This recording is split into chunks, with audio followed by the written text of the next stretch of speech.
The first time I went to check out the Vegas Loop, it was just 3 stations at the Las Vegas Convention Center. Well, it's 3 years later, and I went back to Vegas to see how things are progressing. I wanted to compare the hype to the reality of the way this thing is actually rolling out. And some of what I saw is truly insane, but before we get there, let's back up a bit. Now, I'm not going to rehash everything I covered in the video from 3 years ago. I do encourage you to go watch it, but here's the backstory you need to know for today's video. December 17th, 2016, the CEO of Tesla Inc. tweets, "Traffic is driving me nuts. I'm going to build a tunnel boring machine and just start digging." First of all, tunnel boring machines already exist. You can just go buy one. And second of all, the idea that you could just start digging, I don't know, maybe for the layperson, you visualize underground space in your city as a vast expanse of pristine, untouched earth. But if you've ever been involved in a public works project that requires any excavation at all, there are an almost unbelievable number of utility conflicts you run into. There is already a lot of subterranean stuff in our cities. Regardless, in 2017, the CEO of Tesla Inc. founded the Boring Company with the intention of solving traffic by building tunnels underground. In other words, the kind of visionary, disruptive thinking you can only get from a billionaire CEO. There were several failed attempts to launch the first Boring Company project, but they finally got the Las Vegas Convention and Visitors Authority to tumble for the idea. And in October 2021, a 3-station tunnel opened at the Las Vegas Convention Center with an underground station at the center and a surface station at each end. I covered all that in the previous video, along with the fact that when the project was first announced, it was going to be driverless and run at 155 miles per hour. But what it actually turned out being was a bunch of Teslas driven by humans and topping out at like 35 miles per hour.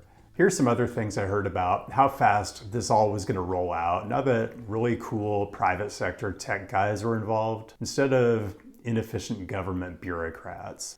This is from October 2022 in the Review Journal, Las Vegas's paper of record. 5 to 10 stations within the first 6 months of construction, with 15 to 20 new stations coming online each year until the network reaches full build-out, which is like 55 stations. That would have meant the whole system, downtown, all the way down the strip to the airport and out to UNLV and Allegiant Stadium, complete by about now.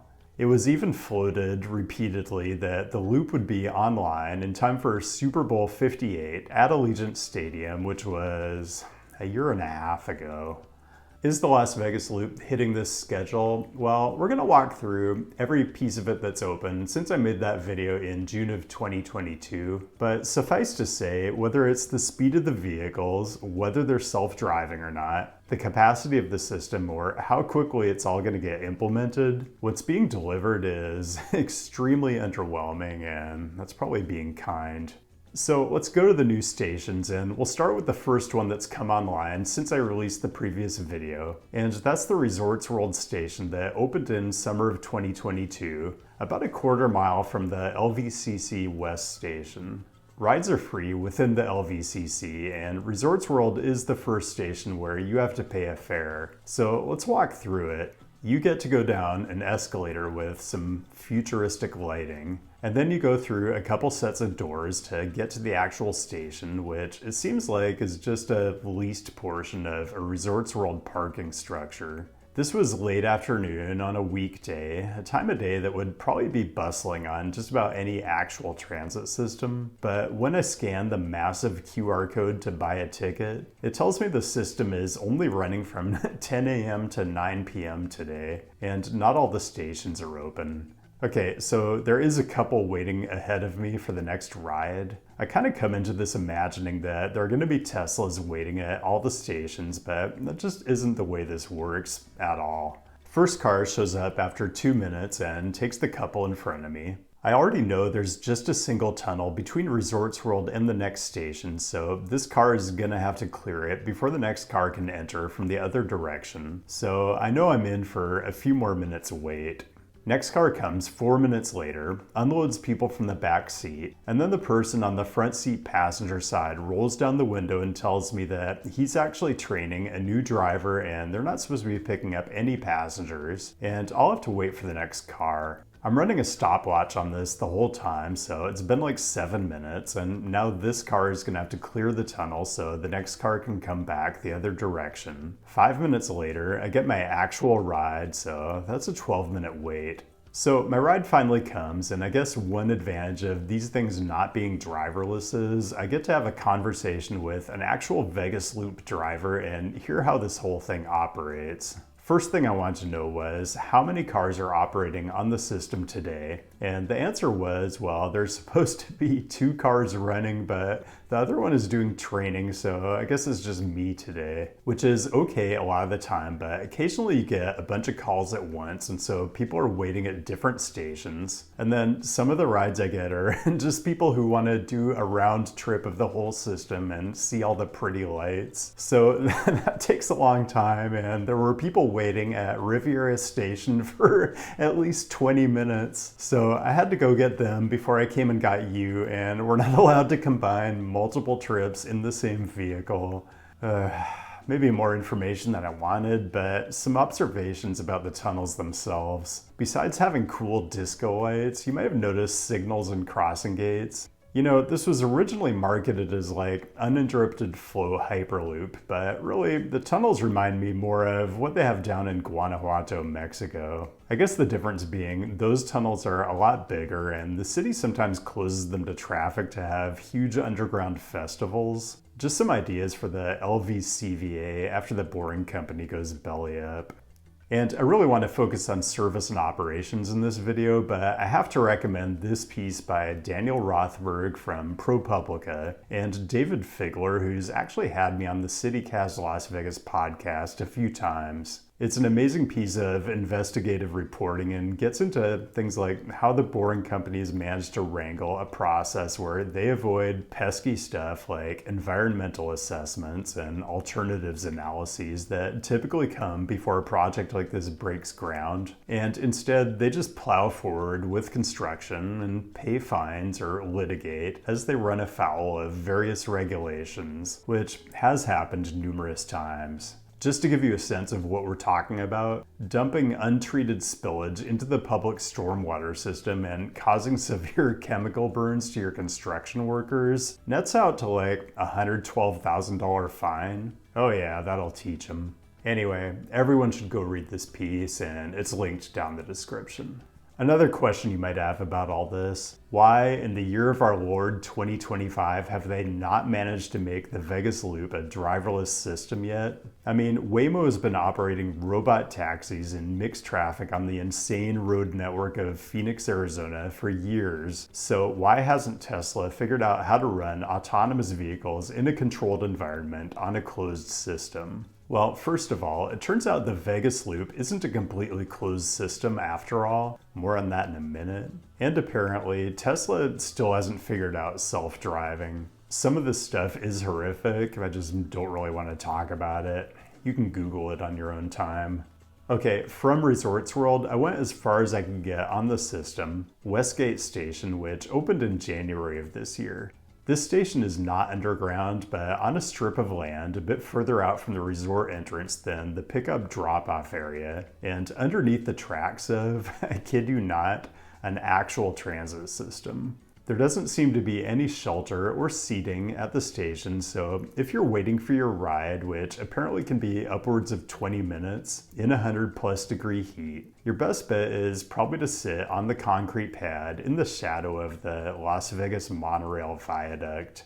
So since we're here, let's compare what we've seen so far to the user experience on the Las Vegas monorail. I've made fun of the monorail in other videos, but riding the Vegas Loop really gave me a new appreciation for it. It has shaded platforms, the trains run every 4 to 8 minutes depending on time of day, and the trains go places you might actually want to go. Also, apparently it's running cash positive and ridership is increasing, so what are we even doing here?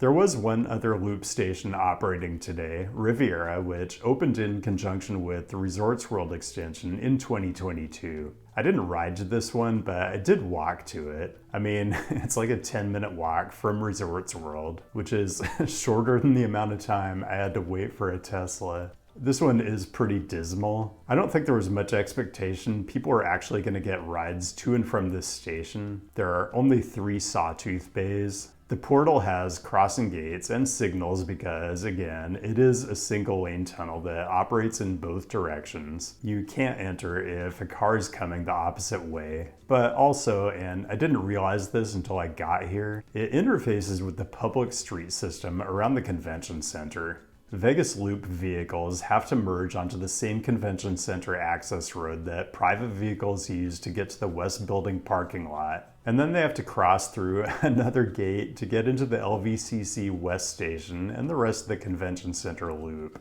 So this whole time, I thought the Vegas Loop was a closed grade-separated system, and I now stand corrected. And I regret to inform all of you, it actually gets significantly worse. Before we get there though, customary reminder to click on all the different things that will help spread the contagion that is this channel. And connect on the usual websites to stay up to date on whatever it is I'm up to, which is kind of a lot right now. Seattle, with the war on cars, tickets are on sale to the general public, close to sellout at time of taping. No guarantee of availability by the time you see this, so check the link down in the description. Okay, and a couple new announcements. Wednesday, September 24th in Chicago, just me, no war on cars, and this one's for Better Streets Chicago. 1 week pre-sale on my Patreon starting today. No telling how fast this one's gonna sell out. The event space is not huge, but do with that information what you will. And San Diego, Wednesday, October 8th. I'm just giving you a placeholder because I can't share any information on venue or ticketing yet, but I do try to take care of patrons first as a benefit. Okay, let's go to the newest station at the Encore Resort just south of the convention center. Encore Station opened in April this year, but unfortunately it was not open any of the days I was in town, which is how you know this is definitely a serious public transportation system and not amateur hour. So the way you get to this one is you go out the front portico doors as if you were getting picked up by a taxi or a limo or whatever, except go right and follow the signs to the loop station. It's down this walkway, and then you have to take an escalator down a level. Don't go into the garage, that's where the valet parking is. Walk around to the left and down this path, and then you get to the Encore Loop station. This one confuses me. It doesn't even have sawtooth bays like the others. Just an area that the cars pull into off of the same resort access road that general traffic uses to access the enormous self-park garage.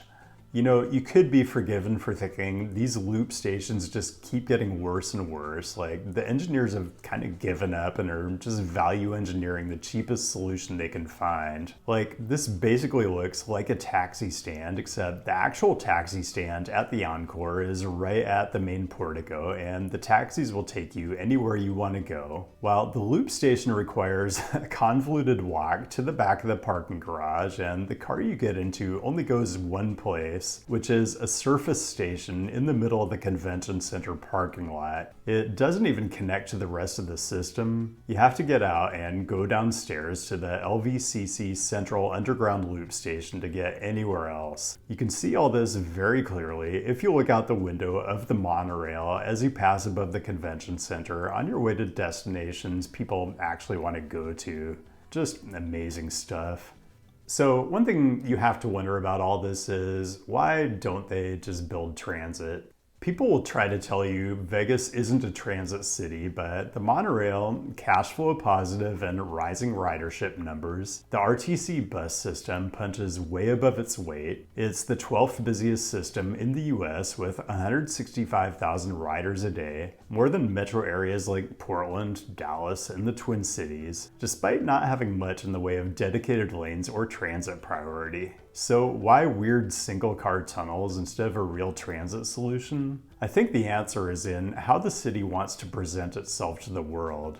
Las Vegas is an aspirational place. I don't know how many actual rich people come here because you would never get rich behaving the way people do when they're in Vegas, but the idea seems to be people want to live a fantasy of luxury while they're here. So whether you're a billionaire or a minimum wage worker, you can walk among the iconic high-end brands of our times. You can behave even if it's just for a couple days, like the type of person who casually drops $50,000 on a timepiece or a handbag. And maybe, and I think this might be the working theory of the Las Vegas Convention and Visitors Authority, just maybe, visitors want to behave the way they think rich people do. And of course, rich people never take transit, which is ironic because the world cities that actually are rich, New York, Tokyo, London, Singapore, Paris, Hong Kong, these are all places where not only do the lifestyles of affluent people depend on working class people taking transit, in a lot of cases, affluent people themselves take transit. If you've ever lived in New York, you've seen rich people, even celebrities, on the subway because it's simply the best way to get from point A to point B.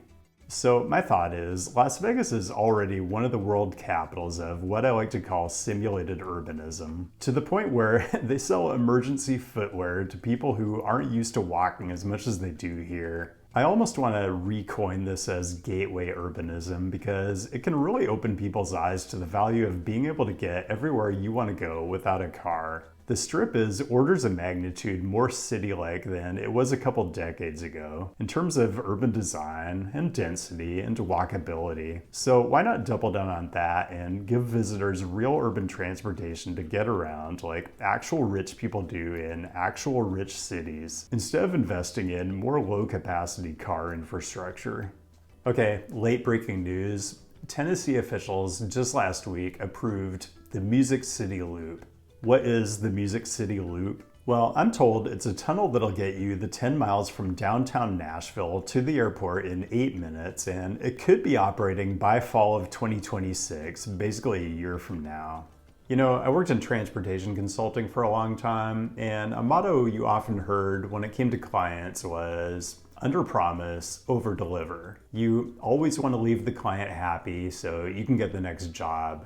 Reputation matters, but I feel like the boring company's motto must be the exact opposite. You'd think an approach of over-promising and under-delivering would basically guarantee you not getting another contract. I mean, who looks at what's happening in Vegas and says, oh yeah, I gotta have some of that? Well, the governor of Tennessee does, apparently, but maybe I don't know what's good for the people in Nashville, and he does. And besides, I'm sure the whole project is gonna go off without a hitch. Guess I'll be back with another video in 3 years. You know, sometimes it does feel like the basic takeaway from the majority of my videos could be summed up as cars are bad.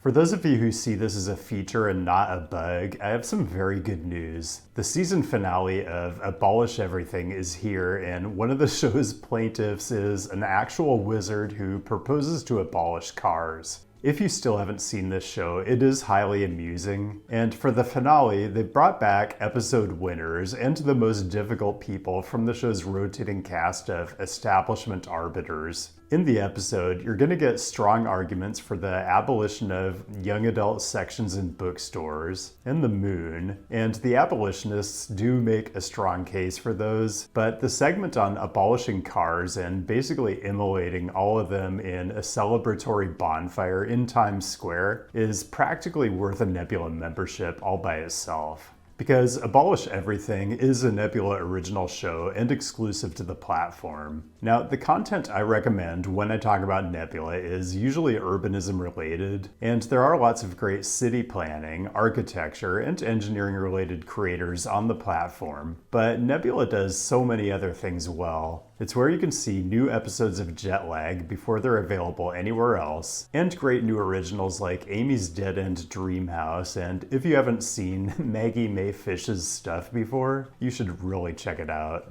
What I'm saying is, Nebula is where you can find big, ambitious, highly entertaining projects, and you can find smaller creators that work in niche topic areas you love, like cities and transportation. Since I joined the Nebula community of creators, it's really helped me grow and connect with new audiences. And when you subscribe, it really helps support what I do.